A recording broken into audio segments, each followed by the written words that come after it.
Bom, o caminho para uma banda se lançar, para ela se trabalhar, talvez eu dê um tiro no meu pé aqui agora, mas tudo bem. Funciona da seguinte maneira, eu acho que assim, o artista ele tem que ser constante. Então o que acontece? Para andar, não adianta o cara lançar uma música hoje, daqui a 2 anos lançar outra. Ou lançar outro álbum daqui a 3 anos ou 1 ano.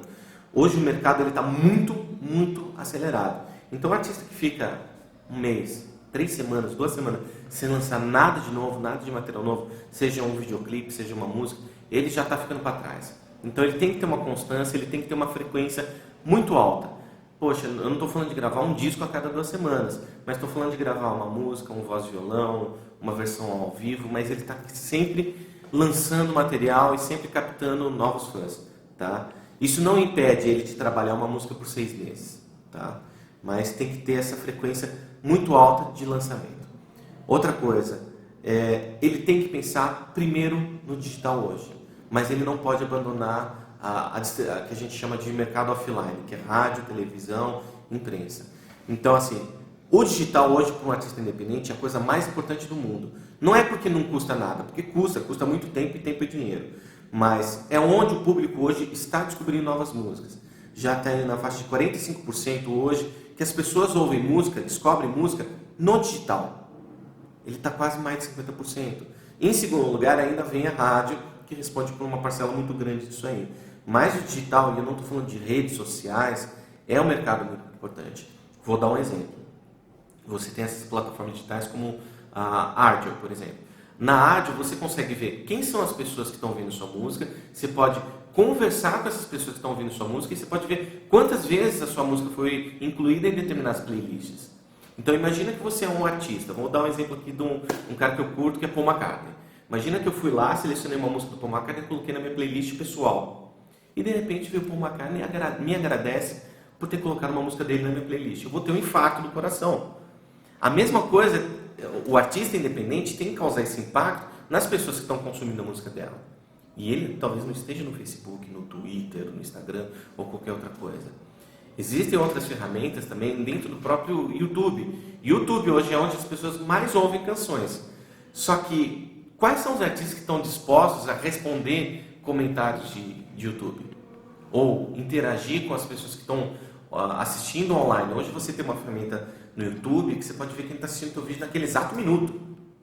Por que você não começa a fazer esse tipo de interação? Então, eu falo de trabalhar muito bem o mercado digital nesse sentido. As redes sociais, elas são básicas. Todo mundo tem que fazer, ler lá o manual de boas práticas e trabalhar isso aí. Só que essas plataformas digitais, elas vão ajudar o artista a empurrar um pouco mais. Terceiro ponto que eu acho absolutamente importante, estrada. Ah, mas eu não consigo as condições técnicas, ninguém está pagando o cachê que eu quero, não vai ter público. Isso não deve ser nenhum tipo de empecilho para qualquer tipo de artista. Não está conseguindo show? Cara, vai fazer show na garagem. Chama o seu pai, sua mãe, seus amigos, seus irmãos, vizinhos, papagaio, cachorro, samambaia. Mas você tem que estar sempre em constância de show. Como a gente falou de constância de lançamento, a pessoa tem que estar circulando. Ah, mas eu não consigo. Se você não está conseguindo fazer show no Rock in Rio, não tem problema. Vai bater no barzinho do seu bairro, vai ensinar um outro lugar, que talvez uma loja de disco, ou alguém que trabalha com música, uma loja de instrumento musical, fala, posso fazer um pocket show aqui?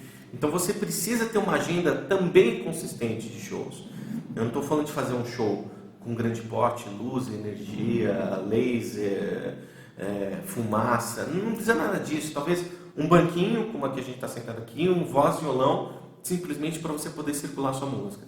Eu já vi muita gente muito esperta fazendo isso. Então, por exemplo, você tem uma dica bacana aqui para conseguir show, que é sugerir temporada.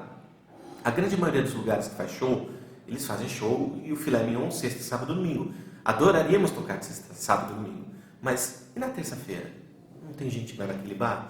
Na segunda? Tem. É mais difícil ter público? Mas também é menor a concorrência. Então você pode, no início de carreira, conversar com um cara desses lugares e falar, olha, posso fazer show aqui de segunda, de terça, quem sabe? O cara fala, não sei, fala, não tem problema, você não precisa me pagar nada, me dá R$2 de conversa, enfim, faça qualquer acordo, mas toque no lugar. E aí você pode sugerir uma temporada, fala, olha, se der certo aqui a primeira vez, vamos fazer pelos próximos 6 meses, toda segunda-feira?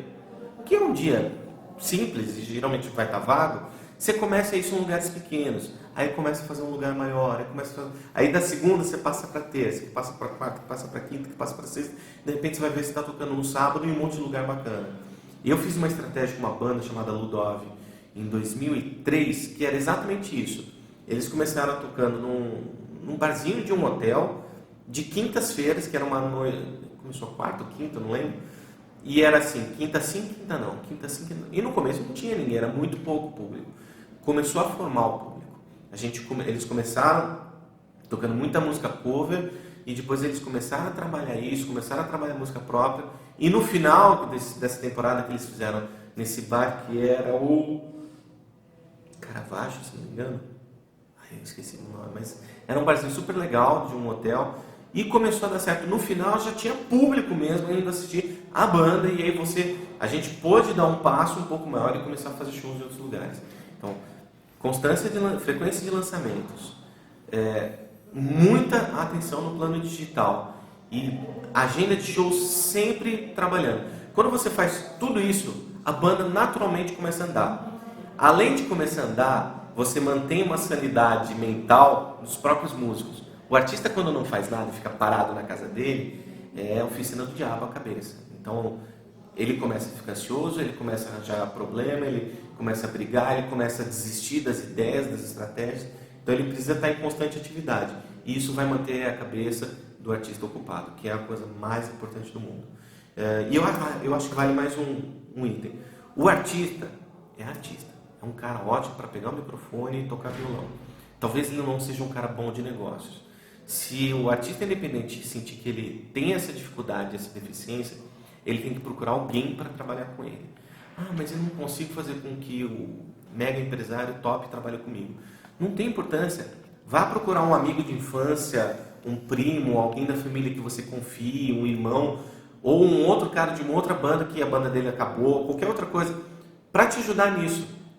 Nessa hora, você vai precisar de pessoas de muita confiança sua e que você deposite muita confiança na outra parte também, tá? Dessa maneira, você vai poder se focar um pouquinho mais na música. Se não conseguir ninguém, não tem problema. Você começa sozinho, mas no primeiro momento que você puder, chama alguém para vir trabalhar junto com vocês. Começa a dividir parte das receitas. Ou, se for necessário, contribua com, sei lá, 50, 100 reais aqui para a pessoa, simplesmente para ela ter um telefone, pegar um ônibus para ir conversar com um bar, esse tipo de coisa. Imagina que você é artista, vai conversar com o dono do bar. Ele até vai trabalhar, vai falar com você. Mas aí você sobe para tocar lá, no momento que você sobe no palco, você vira artista. Deixa de ser aquele cara que negocia com o cara do bar. E se estiver rolando uma coisa legal no bar, você vai estar no palco, você não vai estar vendo. E aí há uma chance de você não entender uma parte do negócio ali. Então, eu acho que essas dicas, assim, elas servem para qualquer tipo de artista até. Não é só o independente, o cara que está começando agora. Mesmo um cara grande, frequência de lançamento, bastante show, muita atenção no digital e ter alguém trabalhando com você que seja da tua confiança. Isso serve em qualquer tamanho de artista.